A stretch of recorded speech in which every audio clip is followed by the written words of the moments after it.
বিপিএলে ক্রিকেটারদের পারিশ্রমিক বকেয়া আর গঠনতন্ত্র সংশোধন ইস্যুতে প্রথম বিভাগের ক্লাবগুলোর প্রতিবাদে টালমাটাল দেশের ক্রিকেট। এসব সমস্যার সমাধানে বোর্ড সভায় বসতে যাচ্ছেন পরিচালকরা। মিরপুরে বিকেল ৩টায় শুরু হবার কথা বিসিবির ১৭তম বোর্ড সভা। সেখানে আছেন সহকর্মী আরিফুল ইসলাম সাহাব। চলে যাচ্ছি তার কাছে।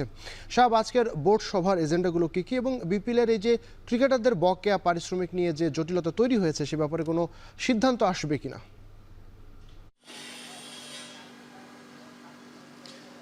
বিপিএলে বেশ কয়েকটি বিতর্কিত ইস্যুগুলোর মধ্যে কিন্তু ক্রিকেটারদের পারিশ্রমিক ইস্যুটা অন্যতম, এবং আজকে বোর্ড সভায় সেটা অন্যতম গুরুত্ব পাবে আলোচনার বিষয়বস্তু হিসেবে। একই সঙ্গে ঢাকার যে ক্লাবগুলো রয়েছে সেই ক্লাবগুলোর কাউন্সিলর সংখ্যা কমিয়ে এনে গঠনতন্ত্রর যেই সংশোধনী খসড়া প্রস্তাব রাখা হয়েছিল, এবং যেটা ইতিমধ্যেই জানা গেছে যে মন্ত্রণালয়েও চলে গিয়েছিল, বিসিবির অনেক কর্মকর্তারাই যেটা জানতেন না, সেই বিষয়গুলো নিয়ে পরবর্তীতে ক্লাবগুলোর কর্মকর্তারা যেই আপত্তি জানিয়েছিলেন সেই আপত্তির প্রেক্ষাপটে এক প্রকার তারা আন্দোলনেই নেমেছিলেন বলা চলে, এবং আলটিমেটামও দিয়ে দিয়েছিলেন বিসিবি প্রেসিডেন্টকে। সেই পরিপ্রেক্ষিতেই আজকে কিন্তু এই বর্তমান যে কমিটি রয়েছে বিসিবির পরিচালনা কমিটির, সেটার ষষ্ঠ সাধারণ সভা অনুষ্ঠিত হচ্ছে, এবং সেই সভায় ক্রিকেটারদের পারিশ্রমিক নিয়ে ফ্র্যাঞ্চাইজিগুলোর সাথে আসলে কিভাবে বার্তা বলবে বা কিভাবে সেই জিনিসগুলোতে বা সমস্যাগুলোতে একটা সমাধানে আসা হবে, সেই বিষয়গুলো অবশ্যই প্রাধান্য পাবে। এবং একই সঙ্গে ক্লাবগুলো যেই একটা আলটিমেটাম দিয়েছে যে তারা যদি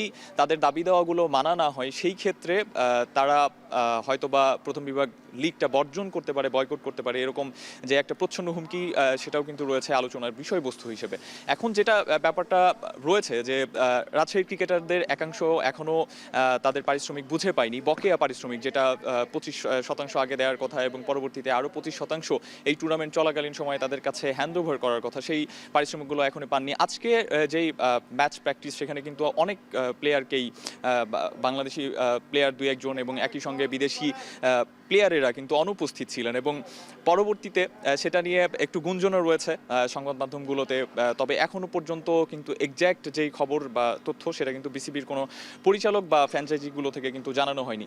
একই সঙ্গে এই ঢাকার ক্লাবগুলো বা ক্লাব কর্মকর্তাদের যে বিষয়বস্তু ছিল সেখানে একটা বড় ইস্যু গুরুত্ব পাচ্ছে, এবং তারা একটা দাবি করেছিলেন যে বিসিবির অপারেশনস কমিটির পরিচালনা কমিটির যিনি ডিরেক্টর নাজমুল আবেদিন ফাহিম, তার পদত্যাগ কিংবা তিনি যদি ভুল স্বীকার করেন তাহলে হয়তোবা তারা এই বিষয়টাতে আলোচনায় বসতে চান বা আলোচনাটা মেনে নেবেন, এরকম বিষয়বস্তুগুলো রয়েছে। তো বেশ যেই বিষয়গুলো মেইন যেটা পয়েন্ট সেটা হচ্ছে যে ক্রিকেটারদের পারিশ্রমিক ইস্যুতে সমস্যার সমাধান চান, এবং একই সঙ্গে ক্লাবগুলোর সাথে একটা সমঝোতা করতে চায় বিসিবি। এই হচ্ছে আজকের ষষ্ঠ সাধারণ সভার বিষয়বস্তু।